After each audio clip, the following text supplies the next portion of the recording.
اعوذ باللہ من الشیطان الرجیم بسم اللہ الرحمن الرحیم قال اللہ سبحانہ وتعالی فی کلام المجید قد افل من تزکا قد افل من زکا وقد خاب من دساہا۔ یہ ٹاپک نہایت ہی اہم ہے۔ آپ کچھ آیتوں کا غور کریں گے۔ حضرت یوسف علیہ السلام کی دعا ہے فاطر السماوات والارض انت ولی فی الدنیا والآخرۃ توفنی مسلما والحقنی بالصالحین۔ سورہ آل عمران کی آخری رکوع میں اللہ سبحانہ وتعالیٰ نے ایک دعا کا ذکر کیا ہے، ربنا فاغفر لنا ذنوبنا وکفر عنا سیئاتنا وتوفنا مع الابرار۔ اللہ کے رسول صلی اللہ علیہ وسلم کی دعاؤں میں بہت ساری دعائیں ہیں، جیسے اللہم الہمنی رشدی وعذنی من شر نفسی، اور سجدے کی دعا بھی بہت سارا ربی احاطی نفسی جو ہم پڑھا کرتے ہیں۔ اگر آپ غور سے کریں گے دو پوائنٹ ہمیں اس میں ملے گا۔ پہلا ایک پوائنٹ تو یہ ہم کو ملتا ہے کہ نفس یعنی ہمارا جو، جیسے حضرت یوسف علیہ السلام کی آخری دعا کیا ہے کہ اللہ تعالیٰ مجھے نیک لوگوں میں شامل کر، میری موت ایز اے مسلمان کر۔ اور دوسری چیز جو ہمیں ملے گی وہ یہ ملے گی، جو بہت ہی سیریس ایشو ہے، وہ یہ ہے انما الاعمال بالخواتیم۔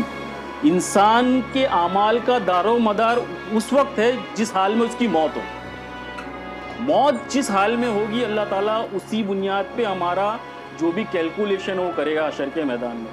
ہم زندگی بھر نماز پڑھ رہے، زندگی بھر روزہ رکھ کے اچھے کام کر رہے، لیکن ہمارا خدا نخواستہ ہمارا انتقال اگر کفر پہ ہو جائے، نفاق پہ ہو جائے، تو وہ زیرو بٹا ہے، زیرو اللہ تعالیٰ کی۔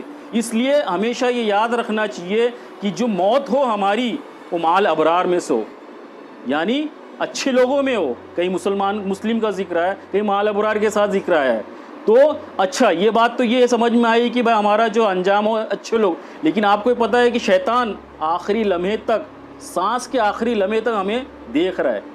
وہ اتنی آسانی سے ہمیں اللہ اس کے رسول کے نام پر مرنے نہیں دے گا۔ اور شیطان کا سب سے بڑا ہتھیار کیا ہے؟ وہ ہے نفس۔ یہ آیتوں کو پڑھنے کا اور بتانے کا مقصد کیا ہے؟ دو چیزیں ہمیشہ دھیان رکھنا چاہیے کہ ہماری موت اس حال میں ہو کہ ہم اللہ اس کے رسول کے فرما بردار ہو، اللہ ہم سے راضی ہو۔ اور دوسرا یہ ہے کہ ہمیں خالی نہیں بیٹھنا ہے، ہم جو زادے راہ، ہم جو چیزیں جمع کر رہے ہیں اللہ سبحانہ و تعالیٰ کے گوڈاؤن میں، اس کی حفاظت بھی کرنا ہے۔ اس کی حفاظت کب کیا جائے گا؟ جب ہم اپنے نفس پر کنٹرول کریں گے، ہمارے نفس کے تزکیے کریں گے۔ تزکیے نفس کیوں ضروری ہے؟ علامہ ابن قیم جوزی کی کتاب ہے اسباب التخلص من ہوا، اس میں آپ نے 50 وجوہات کا ذکر کیا ہے۔ تزکیہ نفس ہمیں کیوں کرنا چاہیے، خواہشات کے پیچھے کیوں نہیں چلنا چاہیے، اس میں سے میں چند کا ذکر کروں گا۔ وہ کتاب بہت بہترین ہے، سب کو پڑھنا چاہیے۔ پہلا ایک یہ ہے کہ انسان جو اپنی خواہشات کے طرف نہیں چلتا ہے یا اپنے نفس کے تزکیہ کرتا ہے، وہ بامروت ہوتا ہے۔ وہ اخلاقی طور پہ کیا ہوتا ہے؟ اس کے اندر مروت ہوتی ہے۔ اکثر آپ دیکھیں گے جو خواہش پرست ہوتے ہیں، جو ہوا پرست ہوتے ہیں، وہ ظالم ہوتے ہیں، کیونکہ وہ اپنی خواہش کے پیچھے چلتے ہیں اور ان کا نفس ظالم ہو چکا رہتا ہے، وہ دوسرے پہ ظلم کرتے ہیں۔ امیر معاویہ رضی اللہ تعالیٰ عنہ فرماتے ہیں کہ نفسانی خواہشات کو چھوڑنا، ہوائے نفس کی بات نہ ماننا، یہی مروت کہلاتی ہے۔ یہی کیا کہلاتی ہے؟ مروت کہلاتی ہے۔ اور خواہشات کے پیچھے چلنا مروت کو بیمار کر دیتا ہے۔ کس کو؟ ہمارے اندر جو مروت ہوتی ہے، اخلاق ہوتی ہے، اسے بیمار کر دیتا ہے، اور اس کی مخالفت مروت کو آفاقہ عطا کرتی ہے۔ امام شافعی رحمۃ اللہ یہ فرماتے ہیں کہ مجھے پتہ چل جائے کہ ٹھنڈا پانی پینے سے میری مروت متاثر ہوگی تو میں ٹھنڈا پانی بھی پینا چھوڑ دوں گا۔ یہ تزکیہ نفس ہے۔ عمر بن خطاب کی شخصیت تو ہمارے سامنے نمایاں ہے کہ آپ سے زیادہ سخت مزاج کون تھا، لیکن جو نفس کی تزکیے نے ان کو امت کے لیے شفیق فرماتے ہیں کہ اگر وہ عراق فرات کے کنارے اگر کوئی جانور پیاسا مریا تو اللہ تعالیٰ مجھے پکڑے گا اس کے بارے میں۔ یہ تزکیہ نفس ہے ساتھیوں۔ دوسرا آپ نے فرمایا کہ اللہ اس کے رسول کی اتباع کرنے والوں کی عزت اللہ کی نگاہ میں بھی ہوتا ہے اور بندوں کی بھی نگاہ میں ہوتا ہے، یہ آپ ہر کوئی جانتا ہے۔ تو تزکیہ نفس اس لیے بھی ضروری ہے کہ اللہ کی نگاہ میں اور بندوں کی نگاہ میں جو عزت ہے وہ مینٹین رہے۔ تزکیہ نفس اس لیے بھی ضروری ہے کہ جو اللہ اور اس کے بندے کی نگاہ میں جو عزت اللہ تعالیٰ نے دیا وہ مینٹین رہے۔ تیسری ہے کہ پاک دامنی کی مٹھاس کو ترجیح دینا۔ عفت اور پاک دامنی کی بھی ایک مٹھاس ہوتی ہے نا، ایک عزت، معاشرے میں ایک عزت اب آدمی جب آئینے میں دیکھتا ہے تو اس کو خوشی محسوس ہوتی ہے کہ میں بے داغ آدمی ہوں، اس کی ایک مٹھاس ہوتی ہے۔ اس چیز کو ترجیح دینا کس پر؟ گناہ اور معصیت کی لذت پر۔ 4 یہ فرمایا۔ چوتھا ابن قیم جوزی کیا فرماتے ہیں کہ اللہ تعالیٰ نے انسان میں 2 قوتیں پیدا کی ہیں، ایک نفسانی خواہشات، ایک نفس کے پیچھے چلنا، ایک یہ طاقت ہوتی ہے، یہ قوت ہوتی ہے، اور دوسری ہوتی ہے عقل۔ تو اگر جس نے اپنی خواہشات کے پیچھے چلا، اس نے اپنے عقل کو مجروح کر دیا، اس نے اپنے عقل کو ڈیمیج کیا ہوتا ہے۔ اور علی بن سہل کا قول ہے، بہت مشہور قول ہے، عقل اور خواہشات باہمی لڑتے ہیں، توفیق عقل کے ساتھ ہوتی ہے، محرومی خواہشات کے ساتھ ہوتی ہے۔ یعنی توفیق کس کے ساتھ ملتی ہے؟ عقل کے ساتھ ملتی ہے، اور محرومی خواہش کے ساتھ ہوتی ہے۔ نفس ان دونوں کے بیچ میں ہوتا ہے، ان میں سے جس کی فتح ہوتی ہے نفس اس کے ساتھ ہوتا ہے۔ ایک اور پوائنٹ انہوں نے علامہ ابن قیم جوزی نے نقل کیا ہے کہ آغاز اور انجام، ہر انسان کا ایک آغاز ہوتا ہے اور ایک انجام ہوتا ہے۔ انسان کا آغاز اس کی جوانی ہوتی ہے، اور اس کا اقتدام، اس کا انجام اس کا بڑھاپا ہوتا ہے۔ ابو علی دقا رحمۃ اللہ علیہ ایک بہت بڑے مشہور تابعین، وہ فرماتے ہیں کہ جو انسان اپنی جوانی اللہ اور اس کے رسول کی اتباع میں کر دے، اپنی خواہشات کے پیچھے نہ چلے، انشاءاللہ اللہ تعالیٰ اس کے بڑھاپے میں اس کو انعام عطا فرمائے گا۔ اس کا بڑھاپا عزت والا ہوگا، اس کا بڑھاپا کیا ہوگا؟ عزت والا ہوگا۔ کیوں؟ کیونکہ آغاز اس نے جو کیا تھا وہ اللہ اس کے رسول کی اتباع میں کیا ہے، اپنے خواہشات کو مارا۔ اور ملب بن ابی صفرا سے پوچھا گیا کہ آپ کو یہ مقام کیوں ملا؟ تو انہوں نے کیا فرمایا کہ میں نے ہوش اور خرد یعنی عقل و دانائی کی اتباع کی اور خواہشات کی نافرمانی کی۔ یہ اللہ رب العزت لوگوں کو عزت بخشتا ہے۔ اب تو یہ ہو گیا کہ نفس یعنی تزکیہ نفس کیوں کرنا چاہیے۔ اب اس کے لغوی معنی کیا ہوتے ہیں اور اصطلاحی معنی کیا ہوتی ہے۔ امین حسن اصلاحی صاحب نے اس کی بڑی اچھی تشریح کی ہے کہ تزکیہ نفس کا لغوی معنی یہ ہوتا ہے کہ صاف ستھرا کرنا، نفس کو صاف ستھرا کرنا۔ صاف ستھرا کر کے یہ ہمیں بیٹھنا نہیں ہے، بلکہ اس کو نشو نما دینا ہے، اس کو گروتھ کرنا ہے، اس کو پروان چڑھانا ہے۔ اور اصطلاحی معنی انہوں نے یہ بیان فرمایا ہے کہ نفس کی کو غلط رجحانات سے بچانا اور نیکی اور خدا درستی کے راستے پہ نفس کو ڈال دینا ہے۔ صوفیوں کے یہاں 7 قسم کے نفس پائے جاتے ہیں، لیکن قرآن سے 3 نفس کے بارے میں ہی ذکر کیا گیا اور جو صحیح ہے۔ پہلا جو نفس ہے، اچھا یہ نفس تینوں ایک ہی نفس ہے لیکن کیفیت الگ ہے، سچویشن الگ۔ پہلی جو ہے نفس مطمئنہ، پہلی نفس کیا ہے؟ نفس مطمئنہ ہوتی ہے، نفس آف پیس۔ دوسری ہے نفس لوامہ، لوامہ اسے کہتے ہیں سیلف اکیوزنگ۔ تیسری ہے نفس امارہ، جسے کہتے ہیں انسیٹنگ نفس۔ اس کی تھوڑی سی میں مختصر تشریح کرتے ہوئے چلتا ہوں۔ نفس مطمئنہ اسے کہتے ہیں کہ یہ جس سے اللہ اور اس کے رسول کی اطاعت کی جائے، یہ نفس اللہ اور اس کے رسول کی خواہش مند ہوتی ہے، اسے نیکی کے کام کر کے بڑا ہی مطمئن ہوتا ہے وہ۔ دوسرا نفس امارہ، یہ ٹوٹل اپوزٹ ہے۔ نفس امارہ یہ ایسا نفس ہے جو ہمیشہ آپ کو پرووک کرے گا برائی کی طرف، اللہ اور اس کے رسول کی طرف کے احکامات سے اگینسٹ میں لے کے جائے گا ہمیشہ۔ یہ نفس امارہ ہی ہے جس کا ذکر سورہ یوسف میں ہے کہ نفس امارہ بالکل مطمئنہ کا اپوزٹ ہوتا ہے۔ تیسرا نفس لوامہ، یہ ایک طرح کا ضمیر ہے، کبھی آپ اچھا کام کرنے جائیں گے تو آپ کو بڑھوتی کے لیے بھی کہے گا، برا کام کرنے جائے گا تو بھی آپ کو منع کرے گا۔ تو یہ نفس لوامہ ہے جو خیر و شر دونوں اس میں شامل ہے۔ آخرت میں بھی نفس لوامہ کا تذکرہ آتا ہے۔ وہ کیسے کہ نیک آدمی یہ کہے گا کہ ہائے، نیک آدمی کیا کہے گا محشر کے میدان میں کہ ہائے میں نے اپنی نیکی میں بڑھوتی کیوں نہیں کی، اور برا آدمی یہ کہے گا کہ ہائے میں نے گناہوں پہ توبہ کیوں نہیں کیا۔ سلسلہ اعمال القلوب میں محمد صالح منجد حفظ اللہ نے بہت سارے سلف کے اقوال نقل کیے، سلف کے واقعات نقل کیے، اس میں سے کچھ میں آپ کے سامنے پیش کرتا ہوں کہ ہمارے جو سلف تھے نفس پر کس طرح سزا دیتے تھے۔ پہلا واقعہ یہ ہے کہ حضرت عمر بن خطاب رضی اللہ تعالیٰ ایک دفعہ ان سے عصر کی نماز با جماعت چھوٹ گئی۔ کس کے؟ عمر بن خطاب رضی اللہ تعالیٰ عنہ سے عصر کی نماز با جماعت چھوٹ گئی۔ انہوں نے ایک کتا کہتے ہیں زمین کے ایک ٹکڑے کو، انہوں نے اس زمین کے ایک ٹکڑے کو بیچا جس کی مالیت اس وقت تھی 2 لاکھ روپیہ، اور وہ صدقہ کیا۔ اللہ اکبر. ایک بار حضرت عمر بن خطاب کو دیکھا گیا کہ آپ مشک اٹھائے ہوئے تھے, مشک جو پانی کا جو ہوتا ہے وہ اٹھائے ہوئے پھر رہے تھے. تو کسی نے پوچھا عمر بن خطاب آپ یہ کیا کر رہے ہیں؟ انہوں نے فرمایا کہ میری نفس مجھے آج اچھی لگی. کیا لگی؟ میری نفس مجھے آج اچھی لگی, میں نے اس کو سزا دیا. سوچو کتنی باریک باریک چیزیں ہمارے اسلاف دیکھا کرتے تھے. اسی طرح عبداللہ بن عمر نماز جب جماعت سے رہ جاتی تھی, کوئی کسی وقت کی نماز اگر ان کی جماعت سے رہ جاتی تھی تو اس دن وہ پوری رات جاگتے تھے. کس لیے؟ تاکہ وہ بیلنس ہو جائے. اور اسی طرح عمر بن عبدالعزیز رحمۃ اللہ علیہ کی نماز 2 ستارے طلوع ہونے سے پہلے ان کی تھوڑی سی لیٹ ہو گئی تھی. حالانکہ وقت تھا, مغرب کی نماز کا وقت تھا, لیکن لیٹ ہونے کی وجہ سے انہوں نے 2 غلام کو آزاد کیا. کتنے؟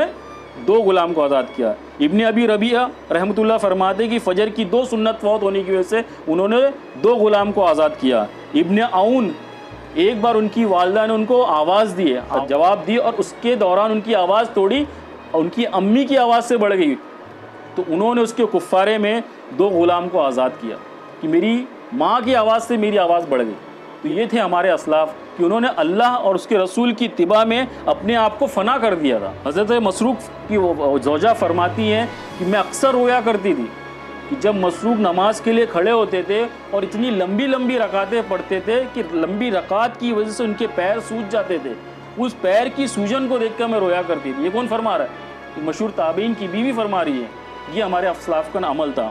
حارث محاسبی یہ ایک بہت مشہور تابعین, وہ ان کے بارے میں امام سمعانی رحمۃ اللہ فرماتے ہیں کہ ان کا محاسبی نام ہی اس لیے پڑ گیا تھا کہ وہ کثرت سے اپنے نفس کا تزکیہ کرتے تھے. حارث کیا نام پڑ گیا تھا ان کا؟ حارث محاسبی رحمۃ اللہ علیہ. اب یہ تو بات ہوگی ہمارے اسلاف کے واقعات کے تحت کہ وہ کس طرح اپنے نفس کو سزا دیتے تھے اور اصلاح کرتے تھے.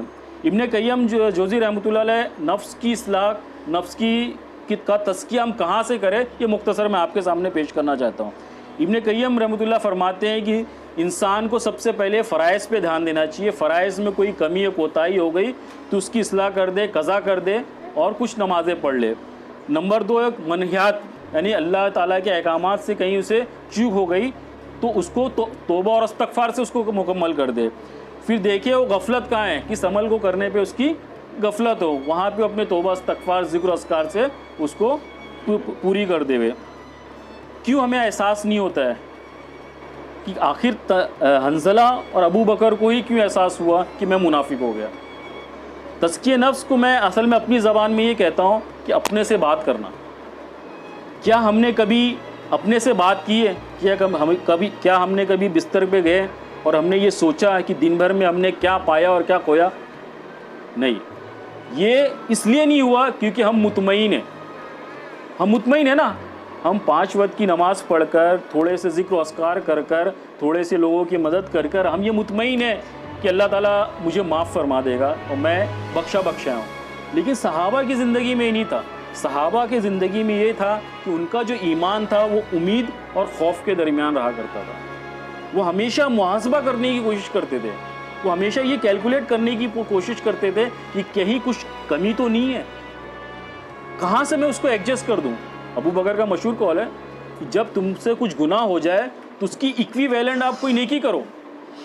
کیا کبھی ہم نے یہ سوچا ہے کہ آج مجھ سے یہ گناہ ہو گیا, اس کے عوض میں آج میں چلو استغفار کثرت سے پڑھوں گا, چلو آج کبھی یہ سوچا ہے کہ میری یہ سنت ترک ہو گئی یا فرض میں نے لیٹ کیا تو چلو اس کے بدلے میں کچھ رکعتیں نفل پڑھ لوں.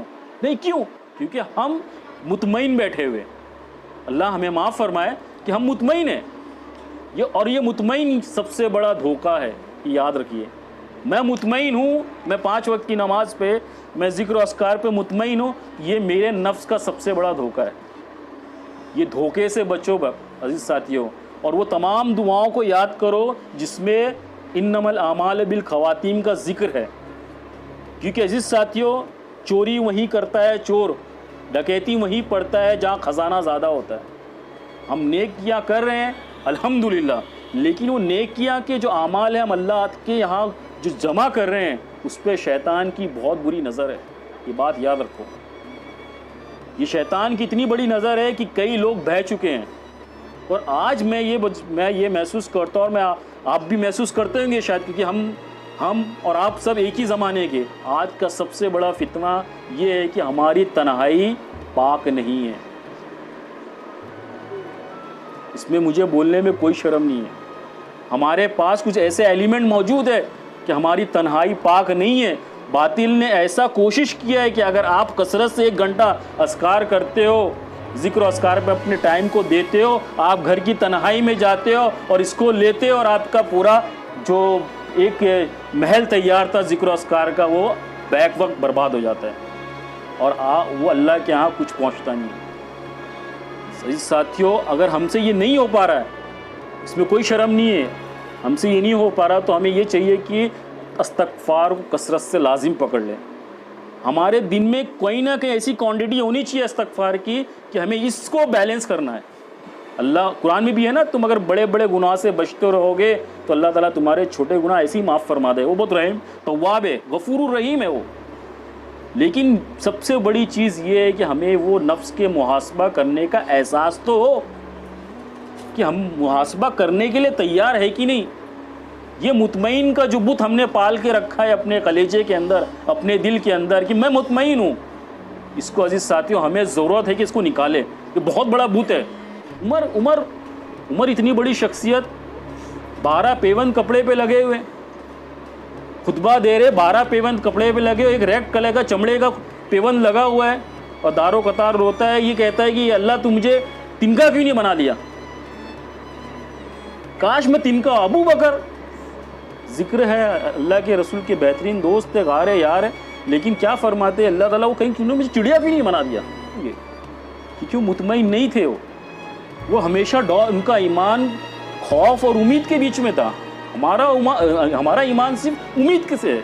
ہمیشہ ہم کو اللہ تعالیٰ کے کچھ اسماء ہی یاد آتے، غفور الرحیم، تواب الرحیم، لیکن کبھی یاد آتا ہے اللہ شدید العقاب بھی ہے، اللہ ذو انتقام بھی ہے، گنہگار سے انتقام بھی لیتا ہے. آج مجھے بتاؤ کہ کوئی بھی سیاست کی کتاب اٹھا لو، کیا کتاب الزہد نہیں ہے؟ یہ کتاب رکھی ہوئی ہے، کون پڑھتا ہے کتاب الزہد؟ ہر محدث نے اپنی کتاب میں باب باندھا ہے کتاب الزہد کا. کیوں باندھا ہے یار؟ غور و فکر کرنے کا مقام ہے. اور نہیں ہوتا ہے تو حضرت بقول عبداللہ بن مسعود کہ دل مانگو، پہلے اللہ سے دل مانگو، نصیحت لینے والا دل مانگو. جب تک نصیحت نہیں ملے گی آگے کچھ نہیں ہونے والا ہے. آج ہمارے دل بہت سخت ہو چکے ہیں، اور اللہ سے ہمیشہ ربنا فاغفر لنا ذنوبنا وکفر عنا سیئاتنا وتوفنا مع الابرار، کہ اللہ میری موت مع الابرار کے ساتھ کر. وآخر دعوانا الحمدللہ.